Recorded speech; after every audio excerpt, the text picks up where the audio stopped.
Hello everyone, আমি একটা নতুন রেসিপি নিয়ে তোমার সাথে শেয়ার করছি। 4টা বেগুন, 1টা আলু, কয়েকটা বড়ি, 5টা কাঁচা লঙ্কা, পোস্ত, জিরা, আদা দিয়ে প্রথমে বেগুনগুলো ভালো একটু তেলের মধ্যে একটু বেগুন লবণ দিয়ে দেবো। বেগুনগুলো ভালো করে ভেজে নেবো, উঠিয়ে নেবো। তারপরে হচ্ছে বড়িটা ভেজে নেবো। তারপরে হচ্ছে 5 ফোড়ন, শুকনো লঙ্কা, তেজপাতা ফোড়ন দিয়ে আলুগুলো দিয়ে দেবো। একটু লবণ হলুদ দিয়ে দেবো, দিয়ে ভাজা ভাজা হয়ে যাবে। টমেটো কাঁচা লঙ্কা দিয়ে ভালো করে কষিয়ে নেবো।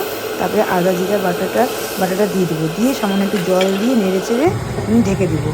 তারপরে মশলাটা যখন হালকা করে কষানো হয়ে যাবে, সঙ্গে সঙ্গে পোস্ত পাতাটা দিয়ে দেবো। দেওয়ার পর একটু জল দিয়ে নেড়ে চেড়ে রেখে দেবো কিছুক্ষণ। তারপরে ভাজা যখন হয়ে যাবে তখনকার 2 কাপ জল দিয়ে কিছুক্ষণের জন্য রেখে দেবো। তারপরে বড়িগুলো দিয়ে দেবো। যখন ফুটে যাবে ঝোলটা, তখন বেগুনগুলো দিয়ে দিব।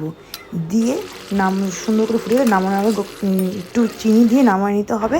খেতে যা দারুণ! খেতে তো দারুণ হয়ে